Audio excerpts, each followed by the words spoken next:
Chapter में हमने आपको 3 पार्ट प्रोवाइड कर दिए हैं। सो यह जो हमारी वीडियो रहेगी यह 5th चैप्टर का 4th पार्ट रहेगा। सो जिसमें लास्ट वीडियो में मैंने आपको बताया था कि हम इसमें कॉग्निटिव थेरेपी करने वाले हैं।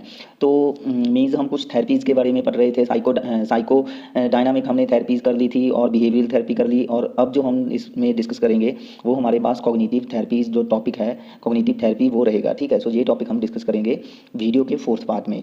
सो जो हमारे चैनल के साथ नए कैंडिडेट जुड़े हैं सो उनसे रिक्वेस्ट है कि प्लीज़ चैनल को जरूर सब्सक्राइब कर लें, क्योंकि आपको पता है कि इससे जो लेटेस्ट नोटिफिकेशन है वो आपके मेल पे जहाँ आपको मीन्स अपने मोबाइल पर मिल जाया करेगी जब भी हम कोई लेटेस्ट वीडियो अपलोड करेंगे। सो कॉग्निटिव थेरेपी की बात करें तो देखो हमारे पास इसमें क्या कह रहे हैं cognitive therapies locate the cause of psychological distress in irrational thoughts and belief.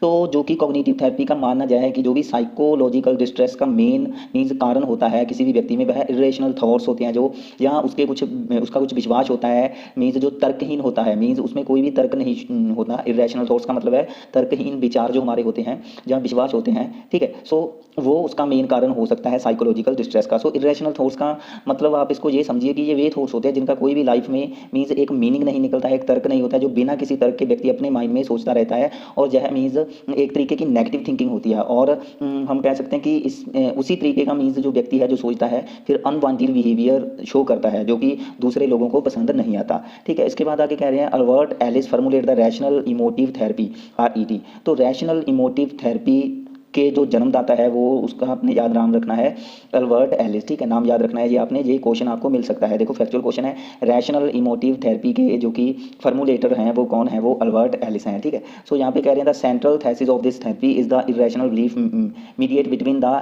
Antecedent event and their consequences. तो देखो भाई यहाँ पे कह रहे हैं कि कॉग्निटिव थेरेपी में हमारे पास जो मीन्स थेरेपी आती है वो हमारे पास फर्स्ट हम कर रहे हैं रैशनल इमोटिव थेरेपी, है ना। सो जो इसके हमने आपको प्रोपाउंडर बताए हैं वो आपने याद रखना है अल्बर्ट एलिस, इन्होंने इसको फॉर्मुलेट किया।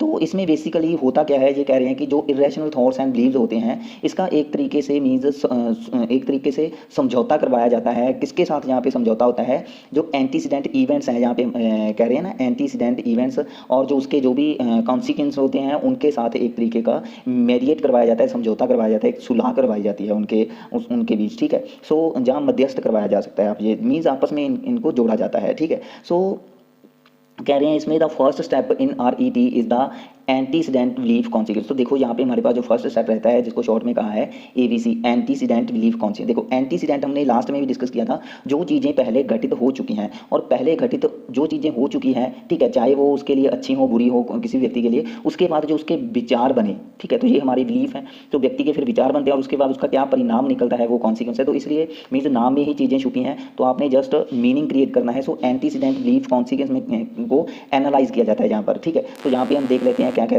रहे हैं antecedent event which cause the psychological distress, जो हमने पीछे भी किया था, आर नोटेड। तो इसको क्या किया जाता है, नोट किया जाता है। जो भी एंटीसीडेंट इवेंट्स होते हैं जिसके कारण साइकोलॉजिकल डिस्ट्रेस क्रिएट हो रही है, जिसका कारण साइकोलॉजिकल डिस्ट्रेस हो रहा है ना, सो उसको क्या किया जा रहा है, उसको नोट कर रहे हैं यहाँ पे। और the client is also interview to find the irrational belief which are distorting the present reality. तो इसमें कहा है कि जो एंटीसीडेंट इवेंट्स है जिसके द्वारा व्यक्ति का जो बुरा व्यवहार बन जाता है, जहाँ उसका साइकोलॉजिकल डिस्ट्रेस उसमें क्रिएट हो रहे हैं, सो उन इवेंट्स को क्या किया जाता है, यहाँ पे नोट किया जा रहा है। उसके बाद कह रहे हैं कि उसके बाद फिर जो क्लाइंट रहता है उसका इंटरव्यू लिया जाता है, और जो इरेशनल थॉट्स हैं या बुरा व्यवहार जो उसका बना हुआ है किसी भी क्लाइंट का, तो उसका पता लगाया जाता है, इसको फाइंड किया जाता है, जो व्यवहार उसका वर्तमान समय में उसको भटका रहा है, उसको डिस्टॉर्ट कर रहा है। ठीक है, जहाँ उसको बिगाड़ रहा है एक तरीके का। ठीक है, सो इस मीन्स फर्स्ट स्टेप में ये चीज़, जहाँ तक तो मीन्स हमने एक RET में जो भी चीज़ें पढ़ी, मीन्स कैसे उनका जो एंटीसीडेंट है, ठीक है, उसको कैसे एनालाइज करना, उसके बिलीफ को एनालाइज करना और उसका क्या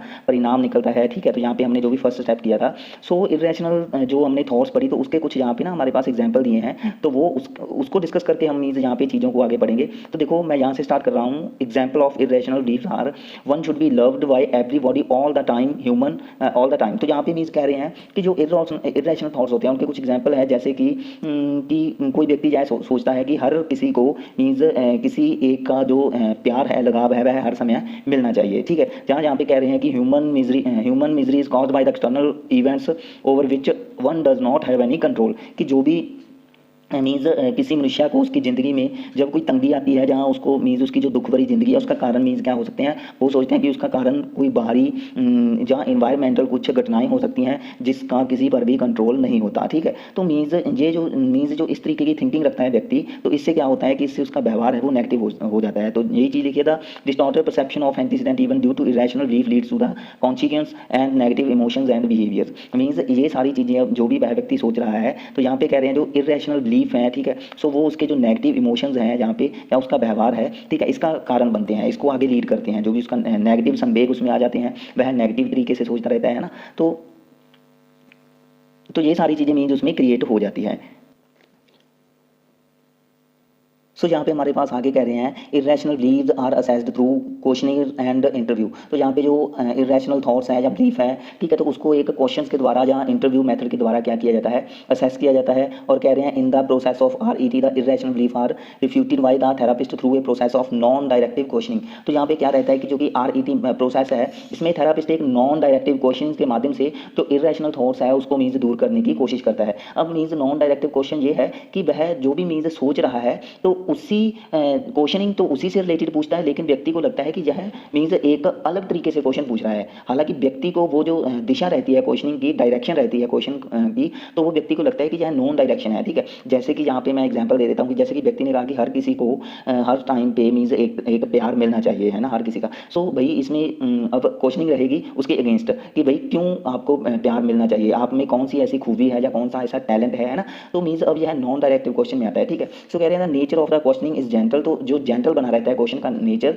विदाउट प्रूविंग और बीइंग डायरेक्टिव। तो इसमें मीन्स जो क्वेश्चन की प्रकृति रहती है वह एक आसान सी या साधारण सी बनी रहती है। और मीन्स जो भी इसमें हम कह सकते हैं कि जांच पड़ताल वाला, देखो यहाँ पे कहा है विदाउट प्रूविंग और बीइंग डायरेक्टिव, तो इसमें वह डायरेक्टिव तरीके का नहीं होता है, एक जांच पड़ताल वाला क्वेश्चन नहीं होता। कह रहे हैं question make the client to think deeper into her or his assumptions about the life and problems। तो मीन्स अब इसमें कह रहे हैं कि इसमें अब जो इस तरीके की क्वेश्चनिंग की जाती है कि क्लाइंट अपनी ज़िंदगी की जो भी प्रॉब्लम्स होती है और असम्पशंस होते हैं उसके बारे में वह डीपली तरीके से सोचने पर उसको मजबूर कर दिया जाता है, वह प्रेरित हो जाता है कि भाई मैं अपनी ज़िंदगी में इस तरीके का क्यों सोच रहा हूँ, है ना। तो वो अपनी इन प्रॉब्लम्स को, अपनी जो भी असम्पशंस हैं इनके बारे में सोचने के लिए वह प्रेरित होता है। तो फिर इसी सोच के आधार पर मीन्स वह अपने व्यवहारों में सुधार करता है, जो भी उसकी मेंटेलिटी होती है नेगेटिव मेंटेलिटी, उसमें वह चेंज लेकर के आता है। तो वही चीज़ आगे लिखी गई है, कह रहे हैं gradually the client is able to change the irrational belief by making a change in her or his philosophy about life. तो जहाँ पे वह अपनी ज़िंदगी के बारे में जो भी सारी फिलॉसफी है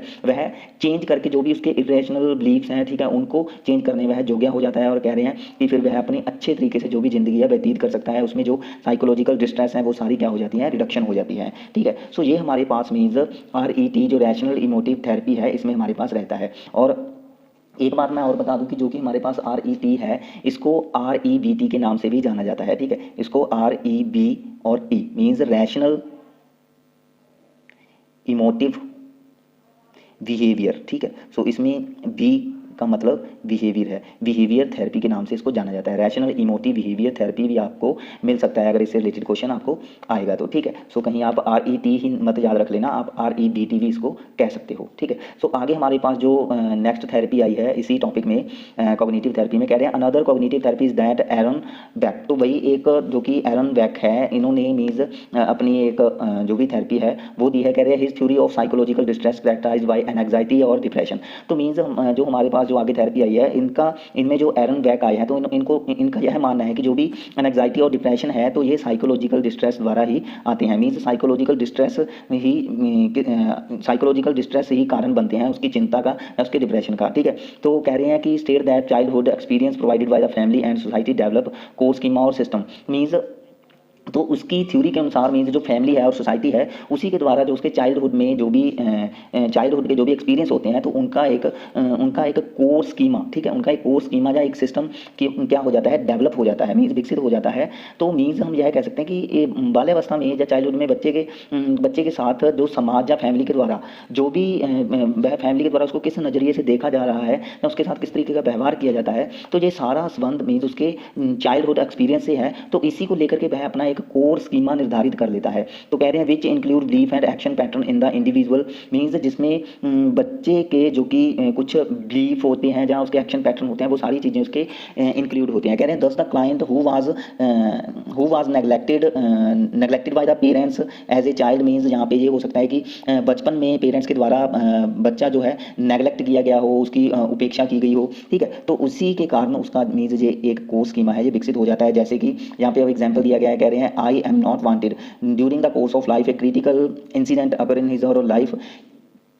आगे कह रहे हैं she or he is publicly ridiculed by the teacher in the school, this critical incident triggers the core schema of I am not wanted. Means यहाँ पे अब यही कहा गया है कि उसका जो कोर स्कीमा बना है ना, तो फिर उसका मीन्स वह सोचता है कि उसे कोई भी नहीं चाहता, जहाँ वह वांछनीय ही नहीं है, वह किसी की चाहत ही नहीं है, मतलब कि तो ऐसे में स्कूल के टीचर के द्वारा भी जहाँ उसका हंसी मजाक उड़ाने पर उसका जो कोर स्कीमा है वह आगे एक्टिव रहता है, क्रियाशील रहता है, जिसमें फिर उसके मन में जो कि एक नकारात्मक विचार है, नेगेटिव थिंकिंग है, वो आगे बनती रहती है, ठीक है। सो फिर वह यही सोचता है कि मुझे कोई भी पसंद नहीं करता, जब मेरी मीन्स उसके माइंड में एक तरीके के नेगेटिव विचार आ जाते हैं। जैसे कि यहाँ पे कह रहे हैं कि negative thoughts are present, irrational thoughts such as nobody loves me, मुझे कोई भी प्यार नहीं करता, आई एम अगली, मैं बहुत ही मीन्स गंदा हूँ, जब मेरा गंदा फेस है, I am stupid, I will not succeed, मैं कभी भी सफल नहीं हूँ। मीन्स वह इस तरीके की अब जो नेगेटिव थिंकिंग है वह क्या है, अपने माइंड में लेकर के आता है। सो ये सारा उसका कोर स्कीमा ही बन जाता है। ये किसके कारण बना, जो उसके चाइल्डहुड में कुछ ऐसे एक्सपीरियंस उसको फेस करने को मिले जो कि उसके लिए अच्छे नहीं थे, ठीक है। सो जिसके कारण उसका कोर स्कीमा बन गया। तो ये किसकी थ्योरी के अकॉर्डिंग कर रहे हैं हम, एरन बैक की थ्योरी के, ठीक है, जिन्होंने एंग्जाइटी और जो डिप्रेशन होता है उसका वह किसके द्वारा होता है, साइकोलॉजिकल डिस्ट्रेस के द्वारा होता है, ये चीज़ें उन्होंने बताई। सो आगे हमारे पास कह रहे हैं such negative automatic thoughts are characterised by cognitive distortion, means cognitive distortion के द्वारा ही जो कि उसकी ऑटोमेटिक नेगेटिव ऑटोमेटिक थॉट्स है वह कैरेक्टर होती रहती है। तो यह कॉग्निटिव डिस्टॉर्शंस है, मींस जो भी उसका संज्ञान जो भटक गया है, जिसमें उसकी नेगेटिव थिंकिंग चल रही है, are ways of thinking which are general in nature but which distort the reality in negative manner. Means अगर देखा जाए तो जनरल में वह नेचर में वह लगता है कि वह जनरल सी है, सामान्य सी है, लेकिन अगर उसका रियलिटी में देखा जाए तो मैनर उसका किस तरीके का रहता है, नेगेटिव सा मैनर रहता है वहाँ पे क्लाइंट का, ठीक है। So these pattern of thoughts are called, तो मीन्स अब इस पैटर्न सोचने का जो है पैटर्न होता है, तो इसको क्या कहा गया है, डिसफंक्शनल कॉग्निटिव स्ट्रक्चर। अब कौन सा पैटर्न सोचने का, हमने पीछे किया ना कि जब बच्चे के माइंड में एक कोर स्कीमा विकसित हो गया कि जो कि उसके चाइल्डहुड में एक्सपीरियंस उसको ऐसे देखने को मिले कि उसके माता पिता ने उसको इग्नोर किया है ना, उसके टीचर ने उसका हंसी मजाक उड़ाया, किसी भी रीज़न कारण को ले किसी भी कारण जहाँ उसका हंसी मजाक उड़ाया, तो जिसके कारण उसे ऐसा लगा कि मुझे कोई भी प्यार नहीं करता, मुझे कोई पसंद नहीं करता, मैं बहुत ही अगली हूँ, मैं बहुत ही डल हूँ, या मूर्ख हूँ, मीन्स जो भी चीज़ें उसके माइंड में क्रिएट हुई, तो इन सभी थॉट्स पैटर्न बनाया है, तो इसी को डिसफंक्शनल कॉग्निटिव स्ट्रक्चर बोलेंगे। मीन्स जो उसकी कॉग्निटिव स्ट्रक्चर है वह डिसफंक्शनल हो गई है, मीन्स अच्छे तरीके से वर्क ही नहीं कर रहा है, वह उसका जो माइंड मेंटेलिटी लेवल है वह बहुत ही नेगेटिव हो गया है। तो कह रहे हैं they lead to error of cognition about the social reality. तो सोशल रियलिटी के बारे में जो भी उनके सोशल रियलिटी के बारे में जो भी उनका कॉग्निशन होता है वो बहुत ही एरर को लीड करता है, मीन्स बहुत सारे उसमें अब सोसाइटी को लेकर के उसके दिमाग में कुछ गलत ही चीज़ें चलेंगी बच्चे के, ठीक है। सो अब इन सारी चीज़ों से छुटकारा कैसे पाया जाए, है ना, तो इन सारी चीज़ों में मीन्स क्या कुछ होता है, तो वही चीज़ है जो मीन्स RET में चला था। तो इसमें क्या रहता है, कह रहे हैं repeated occurrence of these thoughts leads to the development of feeling of anxiety and depression. Means अब यहाँ पे क्या रहता है कि जो आगे ये विचार एंग्जाइटी और डिप्रेशन की फीलिंग को आगे क्रिएट करते रहते हैं। तो यहाँ पे कह रहे हैं द थेरापिस्ट यूज क्वेश्चनिंग। तो यहाँ पे अब थेरापिस्ट क्या यूज़ करता है, क्वेश्चनिंग यूज़ करता है विच इज़ जेंटल, जो कि उसी तरीके की जेंटल क्वेश्चनिंग होती है, नॉन डायरेक्टिव होती है, ठीक है। तो कह रहे हैं non threatening disputations of the client is belief and thoughts.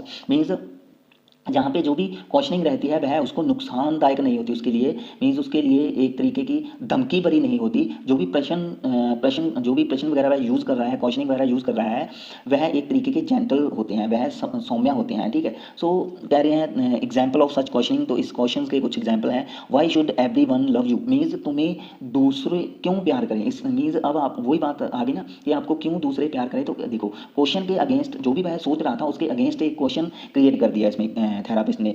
What does it means to you to succeed, means आपके सक्सेस होने का क्या अर्थ है, ठीक है। मीन्स वो कह रहा था कि मैं कभी भी सफल नहीं हो सकता, तो आपके फिर सफल होने का क्या अर्थ है, यहाँ पे एक ऐसा क्वेश्चन उसके सामने क्रिएट कर दिया। तो कह रहे हैं the questions make the client think in a direction opposite to that of the negative automatic thoughts. तो उसमें जो नेगेटिव ऑटोमेटिक थॉट्स जो विकसित हुई थी, तो उसी के मीन्स इसी के प्रति उसके एक दिमाग में एक अलग सी थिंकिंग क्रिएट होगी, जो कि उसको अपोजिट होगी। किसके अपोजिट? उस नेगेटिव ऑटोमेटिक थॉट्स के अपोजिट उसके मीन्स एक थिंकिंग क्रिएट होगी। तो सिंपल सी बात है कि यहाँ पे फिर जो थेरापिस्ट के द्वारा पूछे गए क्वेश्चन है, क्लाइंट को मीन्स एक अपोजिट डायरेक्शन में सोचने को मजबूर करेंगे, ठीक है। सो कह रहे हैं कि आगे कह रहे हैं where she or he gains insight into the nature of her or his dysfunctional schema, means यहाँ पे and is able to alter her or his cognitive structure। तो मीन्स यहाँ पे फिर क्या रहा है, क्लाइंट जो भी अपना कोर स्कीमा है उसका स्वरूप को बदलने के लिए, उसके मीन्स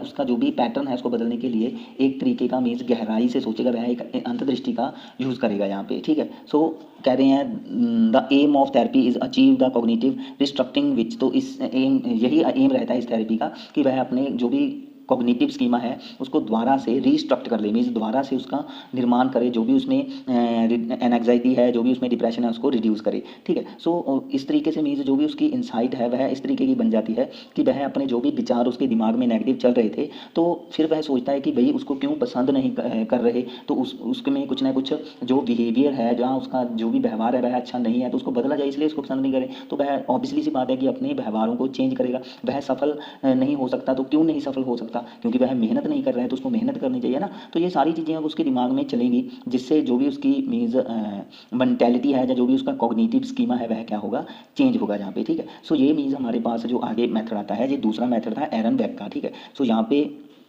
एक चीज़ और मैं आपको थोड़ी सी बता देता हूँ। यहाँ पे हमारे पास एक मोस्ट पॉपुलर मेथड आया है कॉग्निटिव बिहेवियर थ्योरी, ये उसी में है, कॉग्निटिव थेरेपी में ही है, कॉग्निटिव बिहेवियर थेरेपी, ठीक है। अब इसमें दो चीज़ें आई हैं, एक तो देखो हमने बिहेवियर थेरेपी पढ़ा है ना अलग से, और कॉग्निटिव थेरेपी पढ़ा। अब इन दोनों को क्या किया है, इन दोनों को मिक्स कर दिया। अब मीन्स इन दोनों को मिला दिया है, तो वो बन गई कॉग्निटिव बिहेवियर थेरेपी। मीन्स इसको शॉर्ट में हम CBT के नाम से भी जान सकते हैं, ठीक है। इसको CBT भी आप बोल सकते हो। सो CBT की फुल फॉर्म याद रखनी है आपने। हमने पीछे RET की फुल फॉर्म की, रैशनल इमोटिव थेरेपी, मैंने आपको REBT भी बताया, ठीक है, रैशनल इमोटिव बिहेवियर थेरेपी, ठीक है। ऐसे ही जो CBT है ये भी आपने याद रखनी है, ठीक है। और अभी हमने जो एक और हमने किया था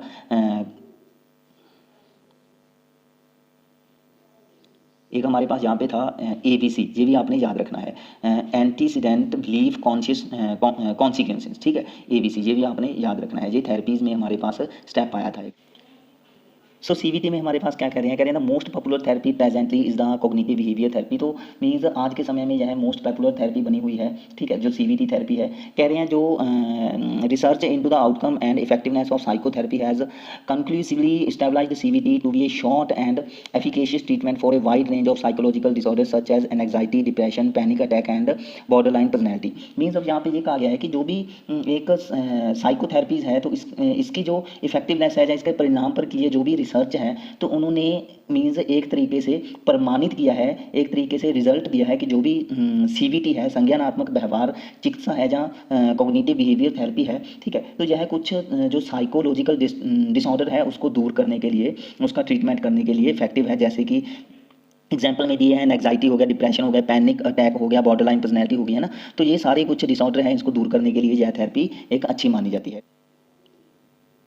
सो हम जहाँ पे मेन चीज़ें यहाँ पे डिस्कस करेंगे जो भी पढ़ने वाली हैं, तो यहाँ से देखो कह रहे हैं the rational is that the client distress has its origin into the biological, psychological and social reasons. कह रहे हैं hence addressing is the biological aspect through relaxation procedure, the psychological ones through behaviour therapy and the cognitive therapy techniques, and the social one with the environmental manipulations make CBT a comprehensive techniques. तो देखो यहाँ पे कह रहे हैं कि जो भी इसमें हमारे पास थेरापिस्ट हैं होते हैं, उनका मानना जाए कि जो साइकोलॉजिकल डिस्ट्रेस हैं तो उसका निर्माण कैसे होता है, तो वो जहाँ पे उनका जन्म हो रहा है, जो भी वो बायोलॉजिकल जहाँ जैविकीय तरीके से मीन्स जो भी उन्होंने जन्म से ही जन्मजात जो भी बच्चे में चीज़ें आई हैं, तो वो उनका रीज़न बन सकती हैं साइकोलॉजिकल डिस्ट्रेस का। जहाँ जो भी साइकोलॉजिकल कुछ उनको प्रॉब्लम्स हो सकती है, जहाँ समाज से मीन्स उनको जो भी कुछ मिल रहा है, तो इसी के कारण मीन्स यह ओरिजिन है किसका, एक साइकोलॉजिकल डिस्ट्रेस का, ठीक है। तो इसमें मीन्स सामाजिक कारण हो सकते हैं, साइकोलॉजिकल कारण हो सकते हैं या बायोलॉजिकल कारण हो सकते हैं।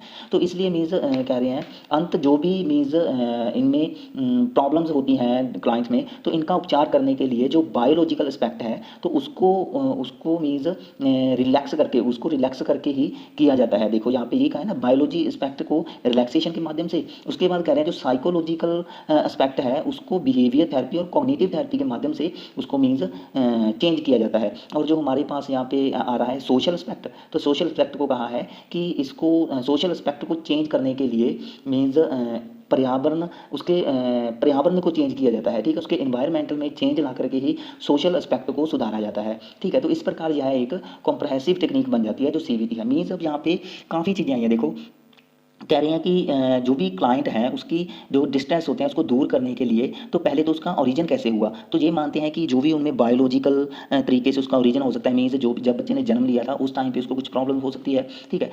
साइकोलॉजिकल का मतलब है कि उसकी मेंटेलिटी एक तरीके की ऐसी हो सकती है बच्चे की, ठीक है। और समाज से भी उसको कुछ ना कुछ मीन्स बुरी चीज़ें, जहाँ बुरा एक्सपीरियंस उसको मिल सकता है समाज से। तो फिर इन सारी चीज़ों का जब पता लगा लिया जाता है तो कह रहे हैं जो बायोलॉजिकल एस्पेक्ट है उसको रिलैक्सेशन प्रोसीजर के माध्यम से दूर किया जा सकता है, साइकोलॉजिकल को बिहेवियर थेरेपी और कॉग्निटिव थेरेपी, मीन्स ये दोनों को जोड़ा जाता है, ठीक है। Behaviour therapy plus cognitive therapy, ठीक है, इनके माध्यम से इस टेक्निक्स के द्वारा, और सोशल वंस को एनवायरनमेंट को मैनिपुलेट करके हम क्या कर सकते हैं, मीन्स जो सोशल एस्पेक्ट है उसको चेंज कर सकते हैं। तो कह रहे हैं ये सारी टेक्निक्स इस तरीके से कॉम्प्रहेंसिव टेक्निक्स बन जाती है, which is easy to use. लेकिन यह क्या है यूज़, इसका हम ईजी तरीके से कर सकते हैं। Applicable is a variety of disorder and has prove efficacy, means बहुत सारी थेरेपीज बहुत सारे जो भी डिसऑर्डर है तो उसको उस पर यह एप्लीकेबल हो सकती है, उस पर यह अप्लाई हो सकती है, और जो उसकी एफिकेसी है वो भी अच्छे तरीके से प्रूव हुई है। सो गाइज ये था हमारे पास कॉग्निटिव थेरेपी का टॉपिक, ठीक है। सो होप के यहाँ पे आप काफ़ी चीज़ें समझ गए होंगे। था हमारे पास कॉग्निटिव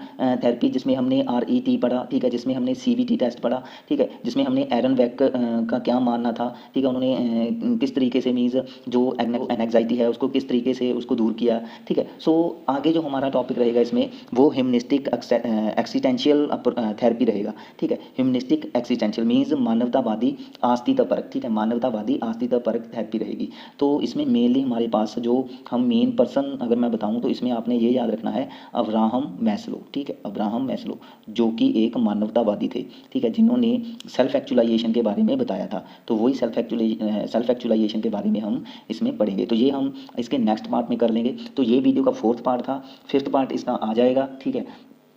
और अगर आपको यह वीडियो अच्छी लगी, इसमें आपको कुछ सीखने को मिला, तो प्लीज़ वीडियो को लाइक जरूर कर दें। सो मिलेंगे एक नए टॉपिक के साथ हमारे पास यहाँ पे। Thanks for watching. Click on the give icon to subscribe us. Please subscribe us for more updates. Click on the give icon to subscribe us.